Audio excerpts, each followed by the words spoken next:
Okay, Michael, we should be ready to roll. Good. All set, Diane? Yep. Okay. Good evening, everybody. This is a meeting, by the way, it's 6:08. This is a meeting of the subcommittee of the Ways and Means Subcommittee. At the present time, I just want to introduce the members. I am the chairman, Michael Ferranti. On the board with me, John Kingston and Carol Ty. Also attending the meeting is Superintendent Dr. Diane Kelly, our CFO, Matt Cruz, School Committee member Stacy Rizzo, Assistant Superintendent Richie Galucci, School Committee member Aisha Milbury Ellis, and I guess that's the HR, Laurie Maeda there? Yes, it's my Okay. daughter's laptop, sorry. Okay, did I miss anybody?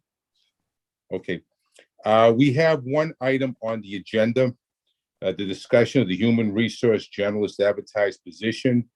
I'm not sure if Dr. Kelly or Laurie want to speak about it, but I just think we need some information about the position. So take it away. Well, I will start and then I'll ask Laurie to jump in. And Michael, I did want to point out that Matt Cruz did add an item to the agenda. I don't know if you saw that, but it's about a Ways and Means issue. I think he added it last week. But What was it, Diane? he just wants to give you all a heads up on where we're trending with transportation. Okay. As you know, that was problematic for us this year, and we're going to have to look at, we did a change in policy for this current school year, and we're going to have to take another look at that. And also he can give you an update on where the finances are running in that regard. So before we get to that, with the human resources generalist, I think you all know, I think you got notified already that Jacinia, who was doing the HR work, has accepted a transfer to the Parent Information Center to be the secretary down there. And if that didn't, I believe that was effective in January. It should have already been on one of your school committee lists for staffing. And so with Jacinia's transfer, I had talked to Laurie. We had made an agreement with AFSCME. We were, as you know, over a year ago, creating a new position in the business office. The committee had approved that new position, but we hadn't filled it because Liz Lyons was a little bit in, I guess, flux as to her status of return. So with the creation of that new position, AFSCME had agreed that the HR position, which is more of a confidential position, could come out of their unit because they would have a zero sum with the new position that we were creating. And so in talking to Laurie about this HR person that would assume all of Jacinia's responsibilities, we talked a little bit about the salary and what she thought it should be at in order for us to attract a good candidate. And so in her experience, Laurie said that we were not going to get anybody of any talent unless we were around the $70,000 range. And so we posted this position, which is really, it's definitely more money than Jacinia was making. I believe she was in the high 40s, low 50s. So there was a little bit of a difference there, but there's also added responsibility to the position. And it really separates that role out from the business office role, and even takes on some of the other pieces. And I don't know, Matt and Laurie worked a lot on this job description. I'll ask Laurie if you want to add anything to that. And then Matt as well, since you have the perspective of the business office side of it. Sure. Well, first of all, thank you for the opportunity to join you. I've just been here 7 months now, and I've really enjoyed meeting everybody. I learn new things every day, and I hope that continues in my position. I think that Dr. Kelly has assembled a fantastic team that have all pitched in to sort of meet the needs of human resources over these years. I mean, if you think about nearly 1,400 employees and what it takes to support them, that is a bit of a daunting challenge, and everyone has really pitched in and stepped up to make that possible. As we begin to streamline, though, what's become apparent is that we do have a lot of cooks in the kitchen, and we do need to start to streamline, take a look at some better efficiencies and tools that we might put into place, and start to look at how we handle things, and hopefully continue to provide good customer service to people. What I've learned in my short time here is that the odds of one person having a general perspective and ability to kind of help people in different areas is just not enough. The numbers just don't make that possible. And while Jasenia did a tremendous job onboarding the staff, she also supported other functions, more payroll related, in terms of, documenting an IA claim in the system that we use to track. That's a bit more of a clerical support function that she fulfilled. She also did the same with unemployment claims, et cetera. Again, a support role. But what we really need is someone to help us overall interact with the employees and support them on a whole range of issues that come up every day. In the last 3 weeks alone, I've had over 100 requests for various kinds of leaves, whether they be new babies coming in or surgeries, or a lot of the COVID leaves now that are happening. So I very much hope that we'll be able to support this position, and that you will be open to that salary range. Thank you. Matt, do you want to add anything there? Sure.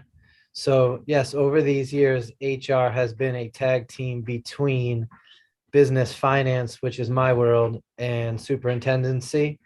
And we managed it, and anybody can track the growth in dollars and positions and employees and complexity, which is why it was clear that an HR director stepping in 7 months ago was a needed move.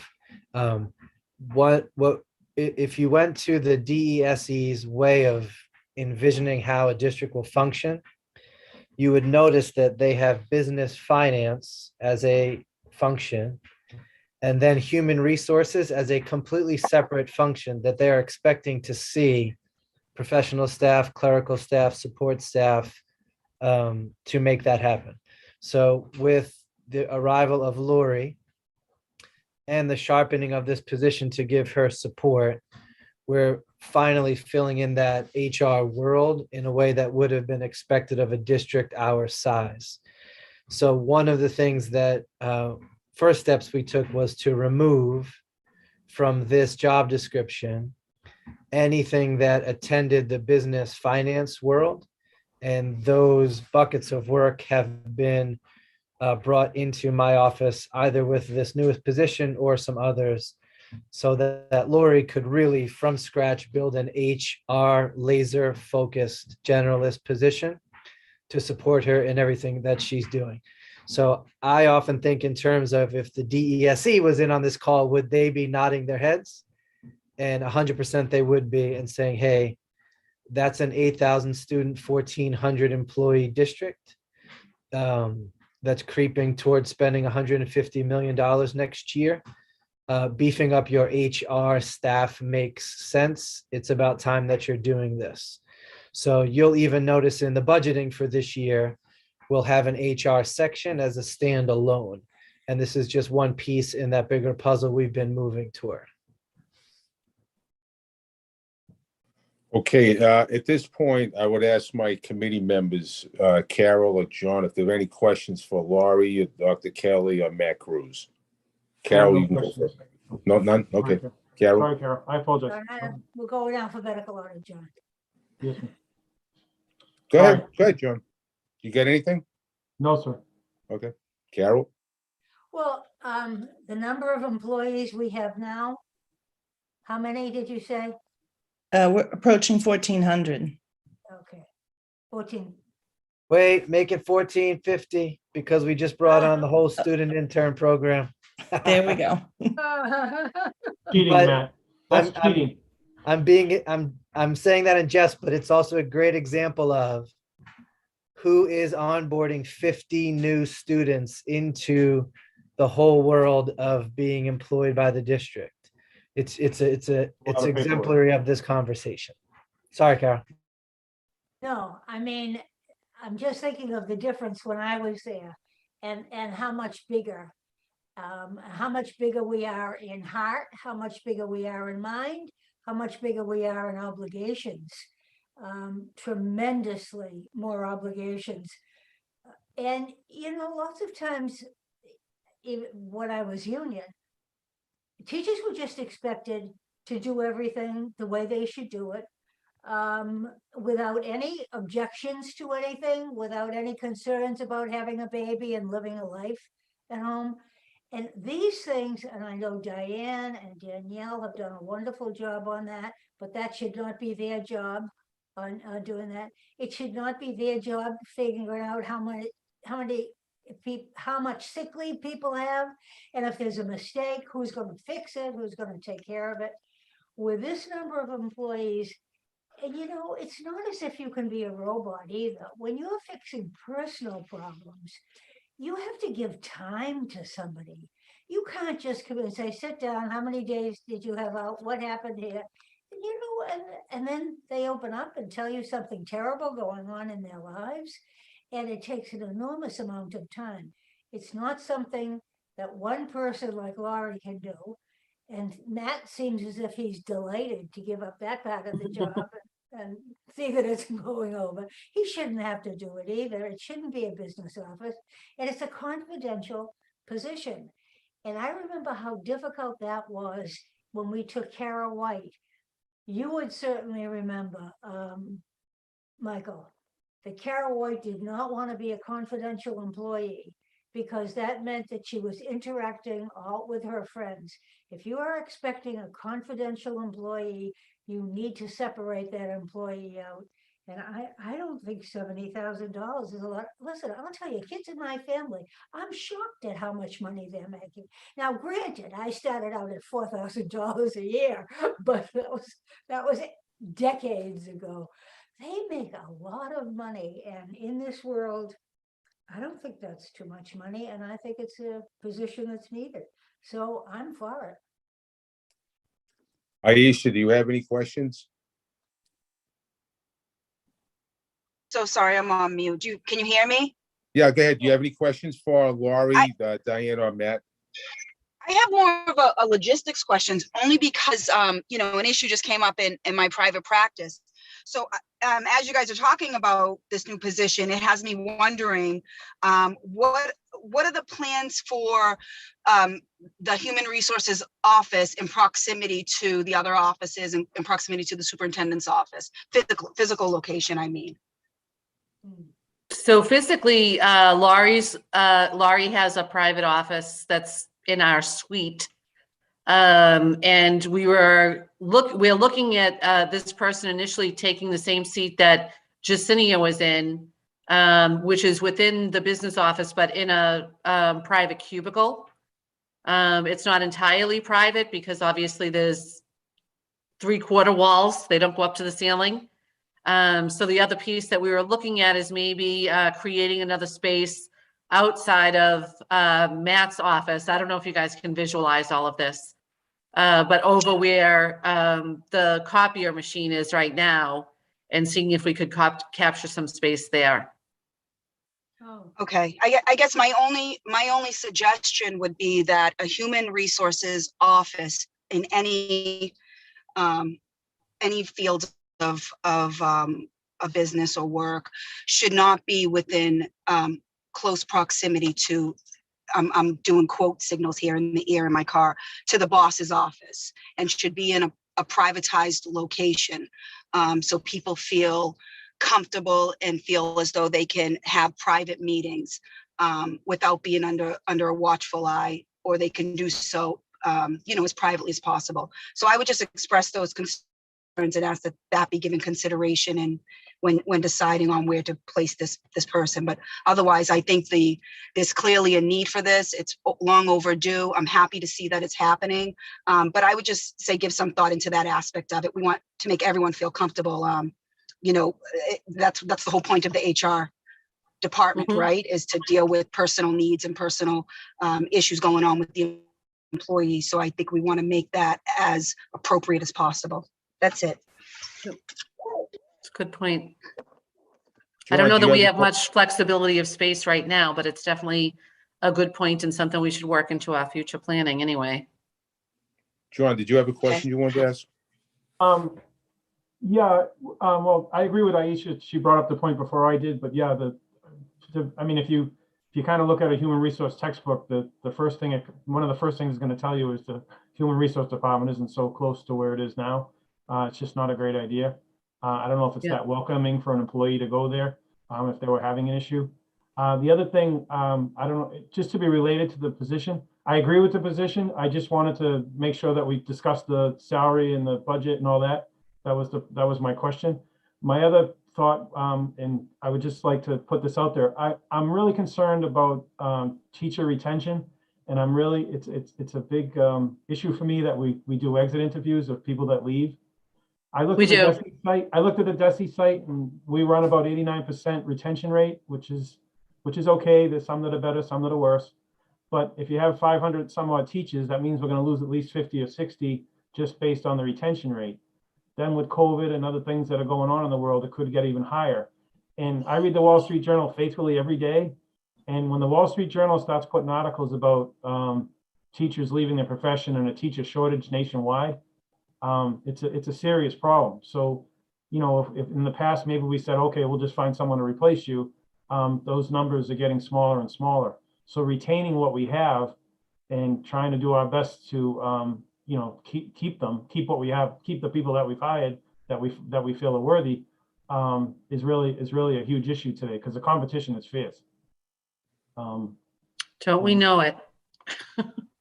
So that's why I think an exit interview would be important. Did someone leave for a certain reason or reasons?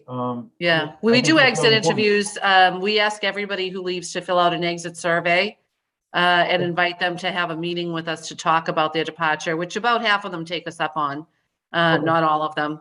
I'm just hoping that with the added staff that could, that number could increase and we maybe could do a little more with that, just so that we know, we understand why people are leaving. Yeah, and we do have that data. Danielle actually is responsible for that piece of it. And people, what we have seen in our data is that people leave for a wide variety of reasons. Many of them leave because of life changes.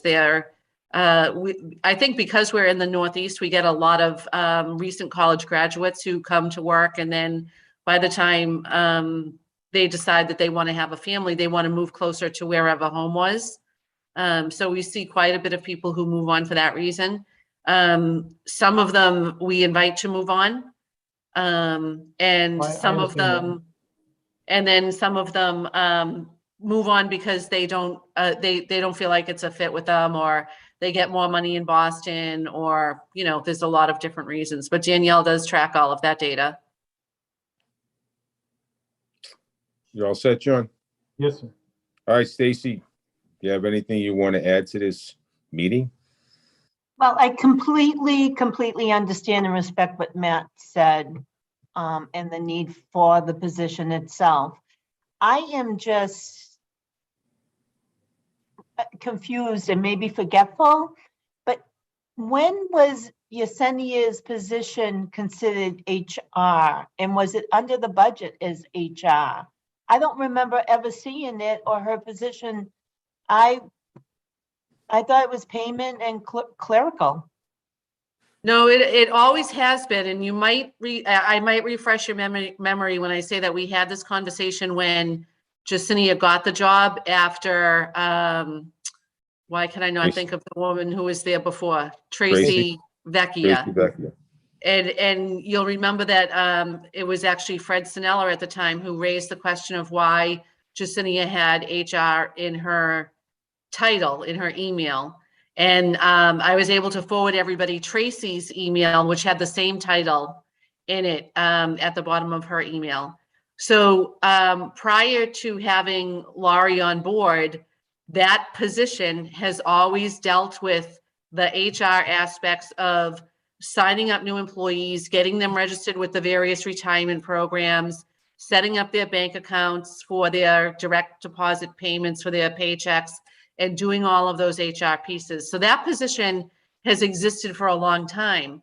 What that person didn't deal with, that it was Danielle and myself and Josh now, and then Richie, was anytime somebody wanted to take a leave of absence, or whether it was maternity related or medical related or otherwise, we would meet with them when somebody needed additional days of bereavement because of a loss or needed to change their bereavement leave based, they couldn't follow the contract because maybe it was somebody from out of state or there was going to be a funeral overseas or things like that. Those are the things that we always dealt with. And then when there were questions about retirements and benefits and what different plans they could take and what the differences were, some of that was handled by Jacinia or the person in that position, and some of it was handled by Lou Albanese.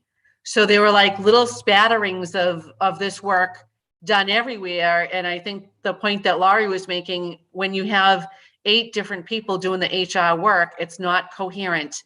It's not necessarily cohesive. It's not necessarily the case that everybody's getting the exact same feedback and the exact same advice, which they should have. I mean, obviously there's gray area because situations are unique and different. But in general, they should be the same. And we weren't very good at having a true onboarding process where somebody followed a new employee through the first few weeks of employment and made sure they had everything they had. It was usually a principal emailing me saying, can we get a laptop for this person? Or can you get the email set up for that person? And it was everybody running in a million directions. Whereas now with the staff in place, we can have a much more systemic onboarding process. And that will, to John's point, help us with retention, because people will feel connected to us from the beginning and feel supported and feel like they know where to go when they have an issue or a concern or something they need help with. Thanks So for clarifying that. Going forward, if this is a position that's going to go in place, can we maybe have like a type of job description? So, to give us an idea of what may take place with, in advance, you mean? Is that what, I think Laurie sent you all the job description. I know it was posted. I will, if it's on there, I'll just double check that. Yeah. But it is on that email that Laurie sent okay, then I'll in just the double posting. check. Yeah. Thanks. All set, Stacy? Sure. Okay. I have a few questions. The first question is, Matt, for you, how much additional money is going to have to put towards this position, assuming we go to the max of the 70,000? So when you think about the math on that, if you're comparing it to the person who vacated that general slot, it's about a $14,000 to $16,000 difference for the year. If you're comparing it to the most recent hire in my office, the first step person that's come in that freed this up to happen, then you're talking about a $16,000 to $17,000 difference. So I would think in terms of this is a $15,000 difference in pay and also in responsibility expectations based on what Laurie's put in the job description. Hey, Laurie, a question for yourself. Does this position require any particular degrees? I asked for an associate's degree, but I'm willing to look at experience as well. I mean, honestly, some of the applicants that have applied so far, we have about 15, I think. Some have master's degrees and bachelor's degrees. There are some just with high school degrees, but a lot of experience. So I had hoped to be open to that. For me, it's the knowledge and the aptitude that someone has that's really important. So how many people have applied approximately? Have about 15 now. Are you at the point where you're close to hiring somebody, or is it still going through the interview process? honestly, I haven't started the interview process, particularly out of respect for this committee. When I learned that you had some questions, I stopped really pursuing anything. I want to make sure that we were all in agreement first. I mean, I always say I support the position, but where, if somebody is hired, where would their office be today? It would be in Justinia's So it spot should be in the location. business office. Should be in the business office then. Okay, We have some work to figure that out, but right now that's where the spot is. okay. So then, Matt, we would have to increase the budget next year by roughly 20,000 by adding this position on if it goes forward. Yep, so we're hustling at version 1.0 of the budget. One of the things that you will see is on the salary pages, there will be the function code for human resources would now be populated both with a professional salary, Lori's position, and also this support staff salary. So you'll see that distinct from the business finance office with all of the purchasing, payroll, AP, AR, et cetera, people under my leadership in the back. Does anybody have any questions? So we can sort of come to a decision here of what to do. Stacy? Just basically a suggestion, if this position does go through, and I know a lot of the conversation is about where this position will be sitting or stationed, my suggestion would be to probably move Laurie and the person who would be honored to work with Laurie to Jamie Flynn's office, and then move that data piece over into Laurie's office.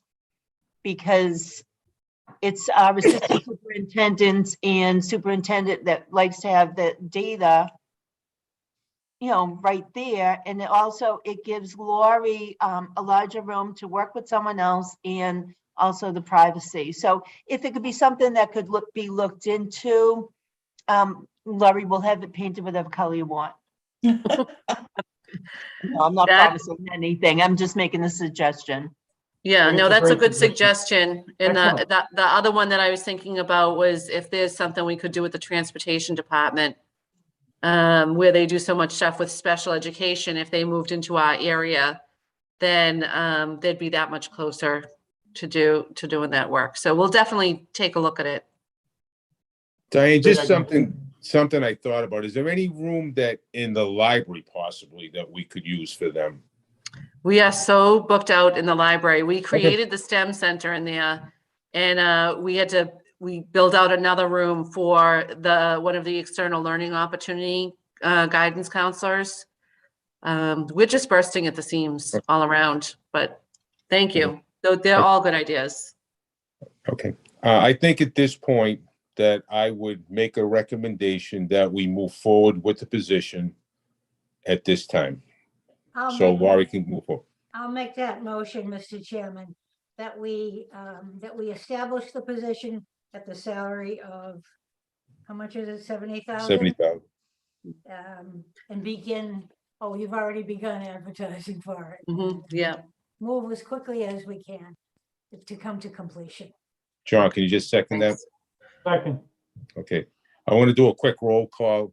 Myself, yes. Carol, Yes, John? yes, Okay, Laurie, you can move forward now with everything. Thank you very much. good luck, Okay. Laurie. Thank Good luck you. with everything. thank you. Appreciate it. Have a Okay. nice evening, everyone. Thank you. Thank Thank you. you. Okay, Matt, I guess that Dr. Kelly just told me that we have we want to talk about transportation, so the floor is yours now. Great, so I'll be brief and can take any clarifying questions. There's a document attached to this meeting's agenda, just so that you have it. And if you wanted to spend some time in there, you would see some of the kind of work that we're doing in business finance to make sure we have a grip on transportation. So the big picture to just keep in mind is transportation costs this year are spectacularly higher than they were last year. And we've talked through why. I've included those notes in that sheet.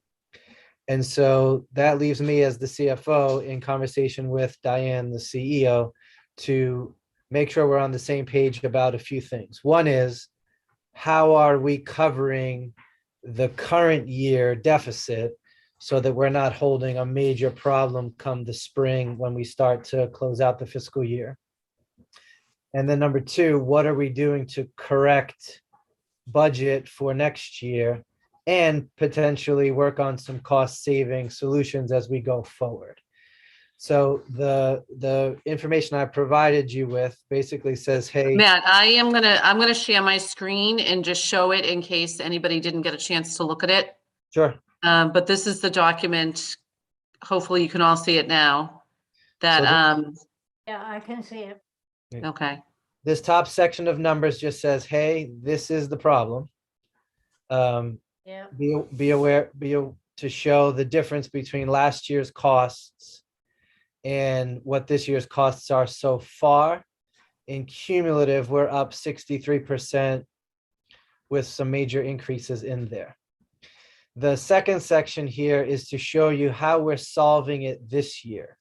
So basically, the first thing we're doing is any purchase orders that were closed out from last year with funds remaining in them, which is very common because these students will begin a run and then they will move or they will stop attending that school or that program.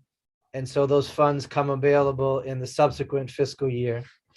And then there's also some reimbursement for homeless transportation that comes in and helps. So the first thing we did was say, we're going to apply all of those incomes to the problem.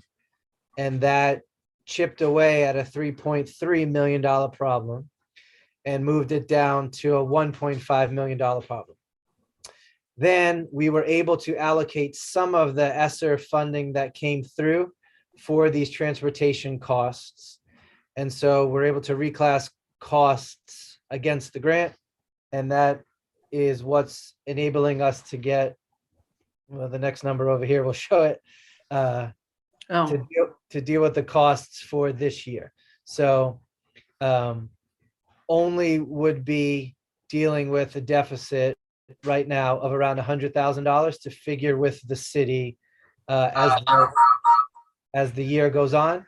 And that's a flex number. We'll close out some POs for some runs that will close. So that's just accountability for you to say, hey, you told us the transportation costs were up over $3 million. How are we covering that? Well, those are the strategies that we employed to cover for the year. And then the third section of numbers is just telling you as a subcommittee, hey, it's actually the city that pays the bill to get the kids to school. So Diane and I are preparing to negotiate with the city to say, hey, these are the costs that we'll need you to budget for next year. So we'll be asking them for $9.6 million on the Schedule 19 excludable cost sheet to make sure that we are appropriately funded for next year. The only other note is we're going out to bid this spring for the yellow buses and for some additional short bus runs. The short bus runs are going to enable us to save money. Just imagine, instead of having 4 minivans getting kids to a special education school inside, we'll be able to just run 1 short bus to do those pickups. So we're hoping to cut costs on special education inside, which was the biggest leap this year, by going out to bid for several short bus vendor runs that will eliminate the need for a couple of a dozen minivan runs within the city. So we are working behind the scenes on all of those things to cover this year's deficit, to be amply funded for next year, and to have some cost savings. Just wanted you to know, because we are talking with about millions of dollars of unexpected costs.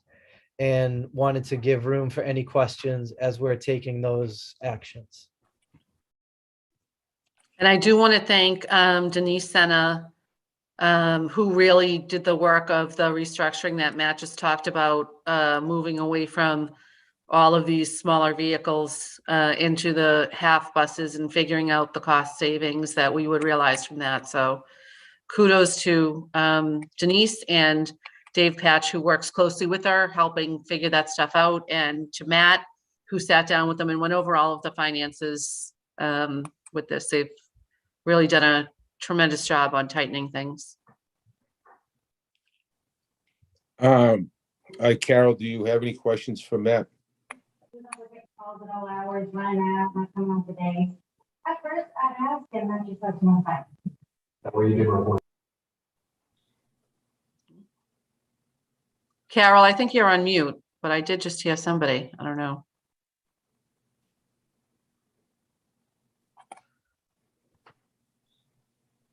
Sorry, I dropped. Yeah, go ahead.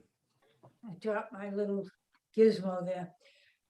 You know, Diane's been listening to me complain about the decline in the service that we're offering to Beachmont neighborhood.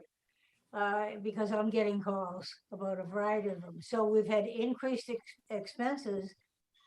I'm not blaming anybody for any of this, but increased expenses with a decrease in services. So we need to keep that in mind, because a whole lot of this is psychological too. I don't know. We have all of our buses served. We have enough people working for us who could drive a bus if we could afford to get the bus. Maybe we need to get the mayor a little bit more involved in this, since this is a city expense.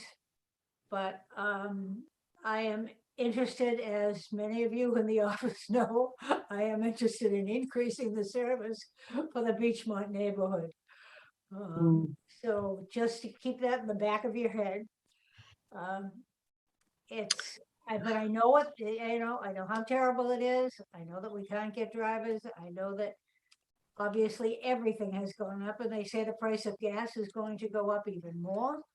And I expect that the bids will be that much higher. Everything will be that much higher. I'm grateful to Denise for working as hard as she could to get a decrease in the amount that we're spending. I was going to say Charlie Patch, but to David Patch for hanging in there with him, especially because we had really hard circumstances last year, and personal circumstances for a lot of people. So, and everybody's handled everything very well, except I'm still getting calls. So, and I know the change is hard for people, and this is something that a service that they're used to having. One of the things that Richie's working on with Denise and with Dave is looking at, are there ways that we can restructure our transportation altogether?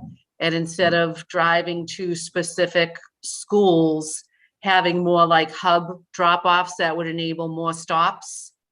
I don't know, Richie, if you want to talk about that a little bit. Yeah, so we've gone back and forth considering maybe just dropping off secondary students at the neighborhood school for which they attended elementary school, to kind of streamline those buses to get back to another route, which would afford us more buses. Right. So it's something that we've kicked around. We're also working on, we're going to present next week at school committee, just giving a little more clear pickup and drop off and departure time, so that families don't have to guess when that stop is going to be picked up. So they're not out in the cold or just waiting, guessing when the bus is going to be there. So it's all things that we've talked about in terms of trying to increase buses without actually increasing the number. It's hard to get the buses back for a second run in the city, given the level of traffic, even in the afternoon. So we're just trying to kick around any idea that might allow a middle school run to then go to a local elementary school and do that run for the afternoon. Well, that would be great. I know it's so difficult, because we all know you can't go anywhere when school is getting out. You just you can't make a dentist appointment. You can't do anything at that time. So But I do appreciate that everybody's working hard on it and hope that we are successful. It is especially hard, as Diane said, once you've had the service, Right. it is so difficult to lose it. So, Yep. thank you. Welcome. John, do you have anything that you want to ask him?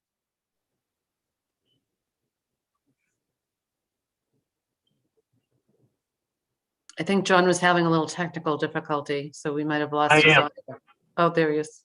John, do you have anything you want to ask Matt or add to this? No, thank you.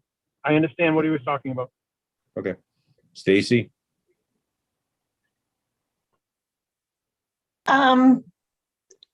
Just that, you know, when we're talking about bus transportation and services, we need to be talking about all students and not just one area. You know, because all our students have been affected by this. And hopefully it's just a bump in the road and we'll get back on track. Diane, I did check my email. I don't see the sheet that you had put up previous. So if that could be sent to everyone, or maybe it's me. No, I couldn't find but it either. Maybe I'm the new Fred of the committee. Are you I talking couldn't about find the it either. budget? The budget sheet? Yes, Yes. Oh, it's on the agenda attachment, so whatever you call it. Okay. But I'll have Robin resend it, the agenda packet. I pulled it up right from the city website. Oh, I'm not on the city website. I was on the email. Okay. Okay, So mine's an old email. all right. Mr. Chairman, if I could just respond to Stacy, because I don't want myself to look so parochial. The fact is that there are when I am told that everybody in the Pines gets a bus ride, but everybody in Beachmont doesn't, that seems to me to be unfair, as it clearly seems to our constituents.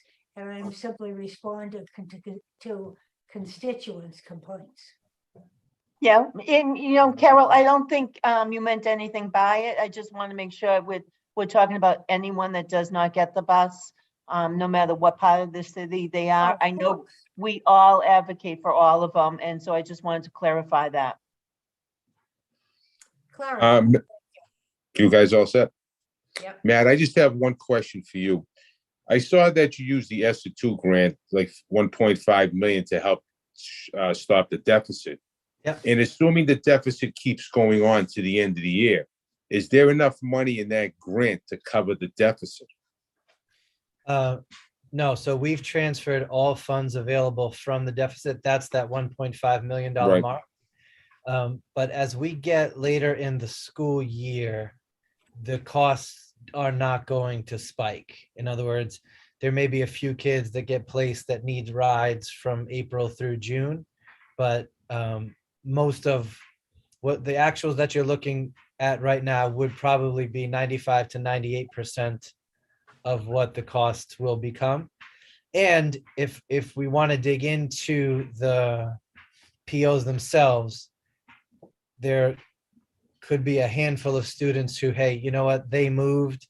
We know they're not coming back to go to that program. We can capture those funds because the bills won't come in the spring for that student. So I'll do that work on a 4 to 6 week basis to review that with transportation. But I think we're looking at a pretty close approximate of what the problem would be. I don't envision the costs going up as we get toward the back end of the school year. But if it does, where are the funds going to come to cover it? Because seeing that we've already used all the ESSER Grant 2 money, where would the money come? Whether it's a deficit of whatever, I mean, Yeah, so what do we do? What are we going to do to cover the costs? That would be a bridge conversation with the city. Don't forget, we operate transportation that makes sense, but it's funded by the city.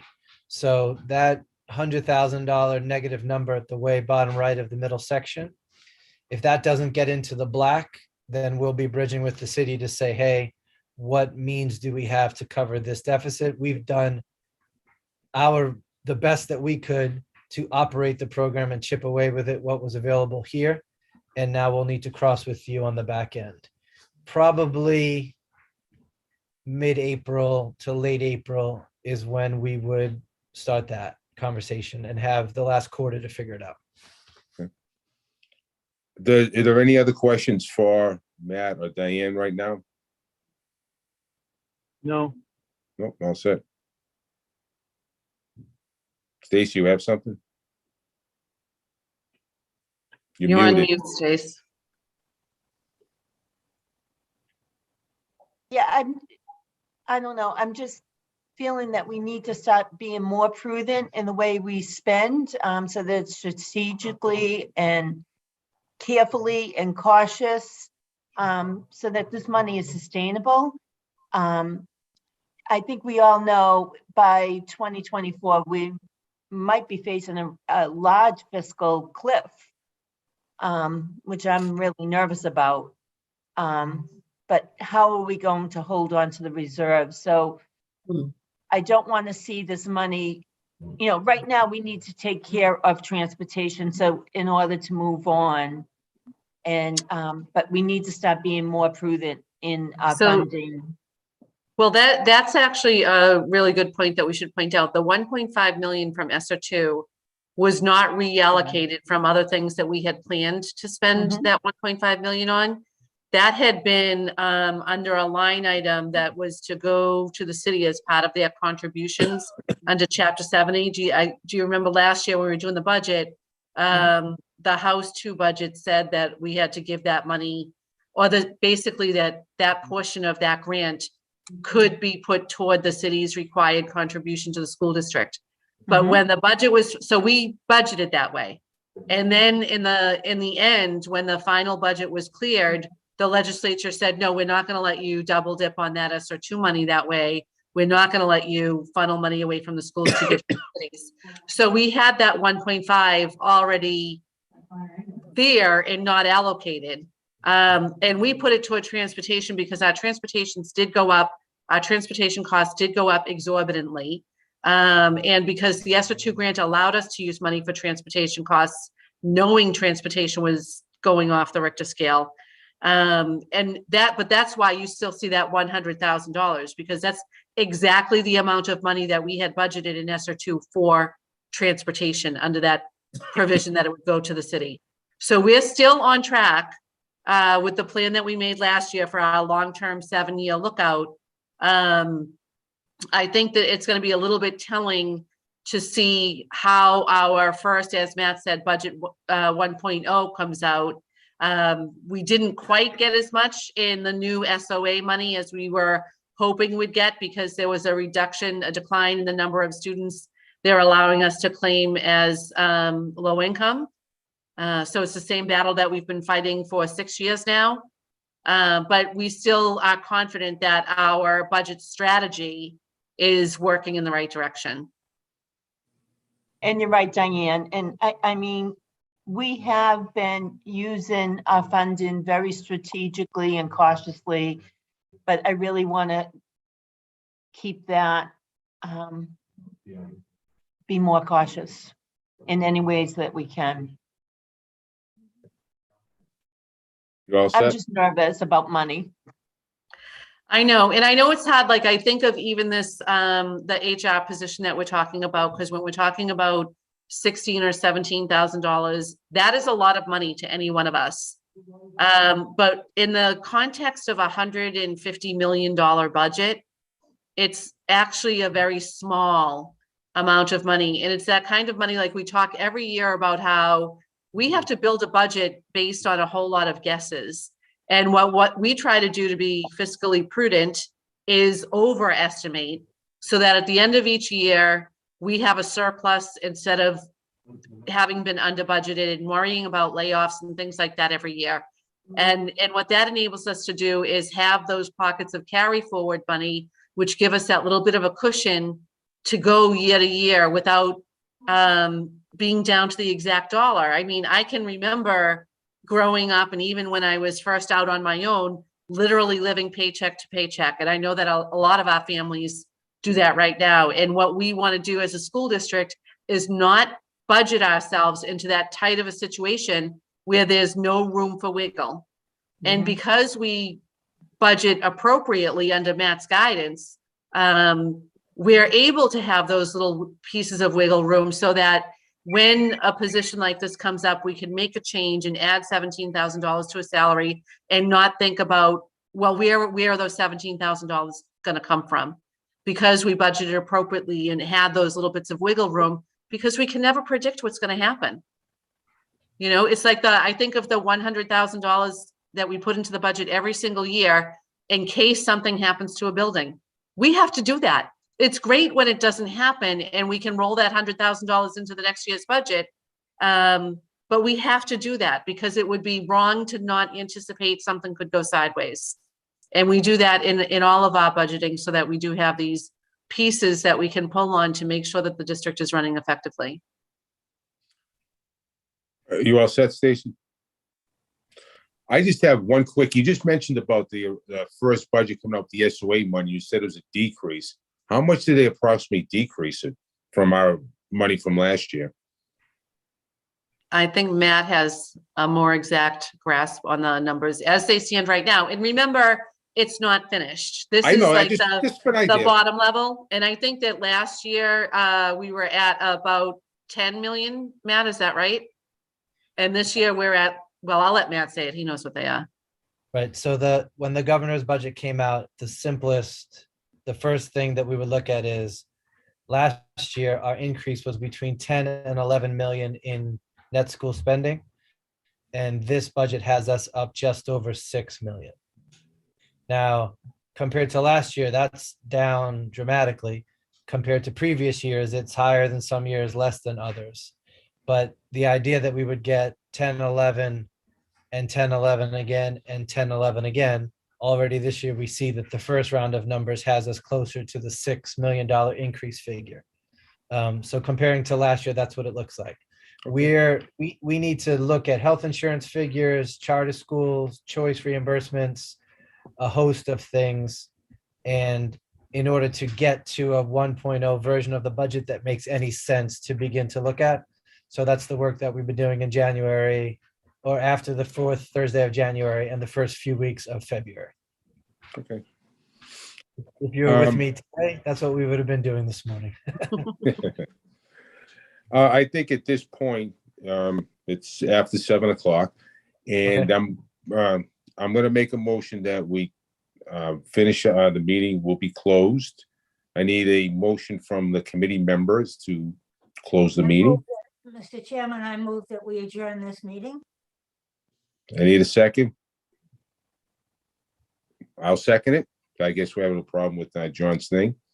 Quick roll call. Mr. Franti, yes. Carol? Yes. John? Yes, Okay. sorry. Okay, so the meeting is adjourned at 7 o'clock. I will make a presentation at the school committee meeting, what was talked about tonight. Diane, just make sure we get that thing that Matt showed us tonight, because I don't remember seeing it myself. I emailed it to all of you. Okay, all right, I thank you, got it. appreciate it. I did receive Okay. it. Thanks, Diane. Okay, all right, thank you. All right, Have a thanks, good night. guys. Good night Thanks. now. Have a good